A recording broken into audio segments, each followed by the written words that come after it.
안녕하세요. 2022년도 벌써 지나가 버렸습니다. 여러분은 건강하게 행복하게 한 해를 보내셨나요? 아마 코로나다 뭐다 해서 여러 가지 악조건 때문에 한 해를 잘 즐기시지 못하신 분이 많으실 것 같은데요.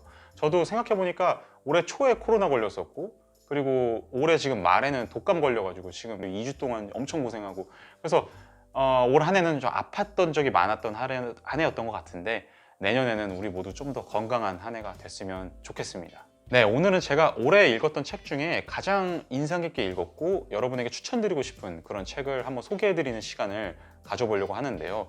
제가 대학원생이라는 직업의 특성상 책을 생각보다 많이 안 읽습니다. 그러니까 정확히 말씀드리자면 단행본을 많이 안 읽습니다.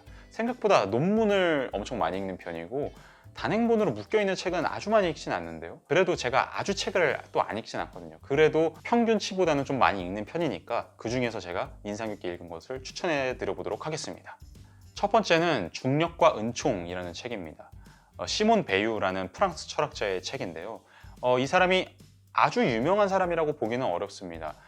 그런데 그래도 프랑스 내에서는, 그리고 프랑스 내의 지식인층 안에서는 꽤 많이 알려져 있고 주목을 받는 사람인 것 같더라고요. 1900년대 초반의 사람이고 되게 요절을 한 안타까운 삶을 산 사람인데, 까미가 이 사람에 대해서 우리 시대의 유일한 위대한 정신이다 이렇게까지 말했을 정도로 당대 지식인들에게 많은 주목을 받았던 사람인 것 같습니다. 그리고 제가 저번 학기에 프랑스 파리 고등사범학교라는 학교에서 교환학생으로 오는 어떤 친구가 있었어요. 그래서 그 친구한테 내가 최근에 시몬 베유라는 사람의 책을, 중력과 은총이라는 책을 되게 재밌게 읽었다. 그러니까 그 학생이 시몬 베유? 그 사람 우리 학교에 그 사람 이름을 딴 방도 있는데, 그러는 거예요. 강의실이 있대요.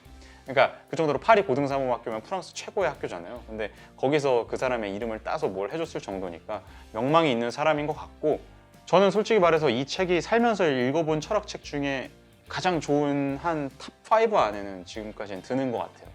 이 책은 어떻게 보면 되게 허무맹랑한 주장을 담은 책이라고도 볼 수 있거든요. 왜냐면 뭐라고 주장하냐면 세상에는 중력과 은총이라는 두 가지 힘이 있대요. 영어로 말하면 gravity와 grace라는 두 가지 힘이 있는데, 중력은 우리를 아래로 끌어당기는, 우리를 저열하고 추악한 영역으로 끌어당기는, 그래서 우리를 죄를 저지르도록 만드는 그런 힘이고요. 반면에 은총은 우리를 더 높고 아름답고 선한 차원으로 끌어주는 그런 힘이에요. 근데 중력은 이 세상에 가득한데 은총은 오로지 한 곳으로부터만 나와요. 그게 어디냐면 바로 신입니다. 그러니까 이 주장을 받아들이려면 신의 존재도 받아들여야 되고 중력의 존재도 받아들여야 되고 은총의 존재도 받아들여야 되죠. 그래서 형이상학적으로 굉장히 이상한 것들을 많이 받아들여야 되는 주장임에도 불구하고, 근데 여기서 우리가 반드시 중력이라는 게 실제한다, 은총이라는 힘이 실제로 이 세상에 존재한다, 또 신이라는 게 정말로 기독교 성경에 나오는 그대로 존재한다, 이렇게 믿을 필요는 없거든요. 꼭 그렇게 생각하지 않고도 결국에 배우가 이 책에서 주장하는 바의 핵심은 나 안에는 내가 죄를 저지르고 불행하도록 되고 불안하고 끊임없이 그렇도록 만드는 어떤 부정적인 에너지가 있는데, 그러면 긍정적인 에너지를 과연 내 안에서 발견할 수 있을까? 과연 내 안에서 나 자신의 힘만으로 그 부정적인 에너지를 극복하고 긍정성의 어떤 상태에 이를 수 있을까 했을 때 배우는 그렇지 않다는 겁니다. 긍정성의 에너지는 나를 훨씬 더 넘어서는, 나를 훨씬 더 초월하는 절대적인 나 외부의 무언가로부터 온다. 그래서 우리는 내가 모든 걸 해결할 수 있다 이런 식으로 생각해야 될 게 아니라, 나 바깥에서 어떻게 하면 나 자신의 한계를 인정하고 도움을 구할 수 있을까, 그런 차원의 고민을 담은 책이라고 볼 수 있습니다. 이 책에서 배우는 굉장히 재밌는 말을 하는 게, 난 머리가 지끈지끈 아플 때 다른 사람의 이마에 정확히 같은 부위를 때려서 똑같이 고통받게 하고 싶은 강한 욕망이 들었던 적이 몇 번 있다는 걸 잊으면 안 된다. 그러니까 한마디로 우리는 내가 머리가 아프다, 그냥 이렇게 해서 나는 왜 머리가 아플까, 이렇게만 끝나는 그런 선한 존재가 아니라, 내가 머리가 아프네? 저 사람은 근데 보니까 멀쩡해 보이네? 똑같이 때려주고 싶네? 이런 생각을 하는 되게 사악한 존재인데, 그러니까 물론 사악한 면만 지닌 건 아니지만 어쨌든 사악한 면도 되게 많이 품고 있는 그런 존재자인데, 그럼 그런 우리의 악함을 어떻게 극복해야 될까? 우리의 부정적인 에너지를 어떻게 극복해야 될까? 그랬을 때 인간은 사실 모든 부분에서 외부적인 곳에서 에너지를 취하고 있다. 예를 들어서 음식을 먹어야 되고 공기를 마셔야 되고, 그렇게 내 외부와의 소통을 통해서 나는 항상 에너지를 흡수하면서 외부에 의존해서 의탁해서 존재하고 있는데, 마치 인간은 그런 도덕적인 부분이나 어떤 삶의 가치에 대한 부분에서는 마치 내 안에 내재된 에너지를 통해서 모든 걸 해결할 수 있을 것처럼 생각한다. 내 안의 면모에 집중하면, 내가 적당한 기술을 잘 활용하면, 내가 노력하면 마치 내가 행복하고 선한 그런 상태에 이를 수 있을 것처럼 생각한다. 근데 결코 그렇지 않다. 우리는 마치 식물이 태양이라는 절대적인 존재에 의존해서 거기로부터 에너지를 받아서 광합성을 해서 생존하듯이 신이라는 절대적인 존재로부터 내려오는 은총이라는 에너지에 의존함으로써만 우리 안에 있는 부정적인 에너지를 극복하고 더 높은 단계로 나아갈 수 있다. 이런 식으로 배우는 주장을 하는 거거든요. 이게 얼핏 들으면 되게 꼰대 같은 이야기로 들릴 수도 있는데, 그리고 어떤 종교 광신도 이야기처럼 들릴 수도 있는데, 근데 저는 인간이라는 존재가 얼마나 큰 한계를 품은 존재인가, 개인이라는 존재의 힘만으로 얼마나 적은 것을 성취할 수 있는가. 그런데 우리는 인간과 개인의 힘을 얼마나 지나치게 신뢰하고 그럼으로써 착각을 하고 내가 모든 것을 다 해결할 수 있다고 생각하면서 살아가는가. 그런 부분을 잘 꼬집어주는 책인 것 같아서 저는 지금 이 시대의 인간에게 반드시 추천할 만한 책이라고 생각합니다. 두 번째로 추천드리고 싶은 책은 에마뉘엘 레비나스의 전체성과 무한이라는 책입니다. 이 사람도 또 공교롭게 프랑스인인데요.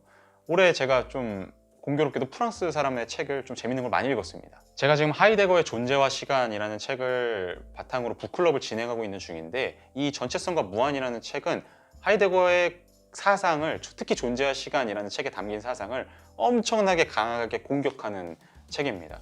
왜 이 제목이 전체성과 무한이냐면, 레비나스는 인간 안에는 모든 것들을 항상 전체적인 체계 안에, 하나의 거대한 체계 안에 포섭시키고 그 안에 굴복시키려는 경향을 갖고 있다고 생각합니다.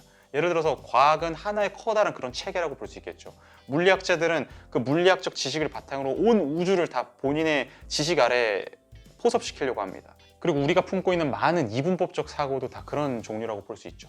경상도, 전라도, 좌파, 우파, 남자, 여자 이런 식으로 세상의 모든 것들을 이분법적으로 나누려고 하면서 그 체계 안으로 포섭시켜서 모든 것들을 설명하려고 하는 게 항상 그 전체성에 대한 욕망을 나타낸다고 볼 수 있는데요. 그리고 꼭 이런 지적인 부분 아니더라도 실제로 폭력적인 지배를 통해서 전체성을 실현하려고 하기도 하죠. 모든 제국들은 다 그런 욕망을 어느 정도 실현시켰던 체제라고 볼 수 있고요. 또 꼭 제국이 아니더라도 하나의 나라를 하나의 민족이 지배해야 된다는 시각이라든지, 하나의 문화를 꼭 모든 사람들이 공유해야 된다는 시각이라든지, 이런 것들이 전부 다 전체성에 대한 욕망을 품고 있는 거라고 볼 수 있습니다. 그런데 레비나스의 생각은 그런 전체성의 체계 아래 결코 포섭되지 않는 무한이라는 것이 이 세상엔 존재한다는 겁니다. 특히 레비나스가 이 책에서 주장하는 무한은 곧 타인입니다. 타인은 내가 어찌저찌 할 수 없는, 내가 나의 체계 안에 완전히 포함시킬 수 없는, 또 그래서는 안 되는 어떤 절대성을 가진 무언가로서 나타납니다. 그런데 우리는 평소에는 마치 타인이 절대적인 존재가 아니라고 생각하고, 타인도 마찬가지로 다른 모든 대상들과 마찬가지로 내가 내 체계 아래 포섭시킬 수 있는, 나의 능력에 의해서 모든 것들을 딱 조망할 수 있는 그런 존재자로 생각을 하는데요. 그런데 레비나스는 결코 타인이 그런 존재자가 아니라는 것을 밝히려고 했고요. 저는 이 레비나스의 생각이 지금 이 21세기의 사람들에게 되게 중요하다고 생각합니다. 인터넷에 보면 이런 말들을 너무나 사람들이 당연하고 자연스럽게 해요. 예를 들면 너도 솔직히 말해서 너보다 더 좋은 사람 만나고 싶지 않냐? 너도 너보다 더 좋은 조건을 가진 사람, 더 예쁜 사람, 더 잘생긴 사람, 그런 사람 만나고 싶지 않냐? 그게 당연한 인간의 본성이다. 그게 당연한 인간의 욕망이다. 이런 사고방식이 너무나 지금 당연하게 받아들여지고 있는 것 같은데, 근데 제가 생각하기엔 꼭 그렇진 않거든요. 인간은 분명히 자기 자신보다 더 나은 무언가를 소유하고 싶은 욕망도 갖고 있지만, 또 한편으로 타인이라는 존재자를 그런 소유나 지배의 관계로 바라보지 않고 절대적인 타자로 바라볼 수 있는 그런 가능성을 품은 존재이기도 합니다. 그런 본성이 인간 안에는 분명히 자리 잡고 있다고 저는 생각하고 믿습니다. 그런데 그런 면모는 점점 더 가려지고 아무도 거기에 대해서는 얘기하지 않고 그저 어떻게 하면 인간을 경쟁이나 소유의 구도 안에서 바라볼까, 그런 이야기들만 많이 오가는 것 같아서 저는 지금 이 시대에 레비나스의 사상이 꼭 필요하다고 생각합니다. 네, 마지막으로 추천드릴 책은 앞에 두 개가 외국 서적이었다면 이번에는 한국 책을 하나 소개해드릴까 하는데요. 숲속의 자본주의자라는 책입니다. 박혜윤이라는 분이 쓰신 책이고요. 이 책 같은 경우는 제가 되게 독특한 계기로 읽게 됐어요. 그냥 출판사에서 보내주셨어요. 출판사에서 저한테 다른 책 좀 홍보해달라고 보내주면서 그냥 옆에 곁가지로 껴놨는데 그냥 재밌어 보이길래 들쳐서 읽어봤는데 되게 재밌더라고요. 이 책의 저자분이 이력이 굉장히 독특하신 게 공부도 되게 잘하셨고 미국으로 넘어가서 박사과정까지 하시셨는데 막상 교수를 하려니까 연구자가 본인한테 안 맞는 것 같은 거예요. 그 치열하게 연구 과제도 따와야 되고 이제 사업적으로 막 운영을 잘 해야 되는 교수가 된다는 거는, 근데 그게 본인한테 안 맞았다는 거죠. 그래서 그냥 다 그만두고 미국에 아주 깡촌으로 가서 숲속에 거의 들어가다시피 해가지고 거기서 두 아이와 남편과 함께 그냥 살아가십니다. 근데 거기서 굉장히 특이한 게 자급자족에 거의 가까운 생활을 해요. 열매 따먹고 풀 뜯고 그러면서 그런 거 먹으면서 물론 최선의 돈은 벌죠. 최선의 돈은 벌지만 그래도 최대한 그 주변에 주어진 그런 자연환경을 이용하면서 어떻게 본인이 잘 살아갈 수 있나 그런 것들을 보여주는 과정을 담은 에세이거든요. 근데 제목이 숲속의 자본주의자잖아요. 그 이유가 결코 이분은 어떤 자본주의적 현실로부터 떠나자 이렇게 주장을 하고 있는 게 아니에요. 어떤 유토피아적인 자연환경에서의 생존 과정 그런 거를 그린 게 아니에요. 그게 아니라 본인은 그런 자본주의라는 사회적인 체계 안에서 결코 벗어날 수 없다는 걸 이분은 그냥 인정을 해버려요. 그래서 돈을 벌죠. 뭐 프리랜서 일을 하기도 하고, 그리고 돈을 벌려고 그래도 어느 정도 목적을 가지고 이 책도 쓰셨겠죠.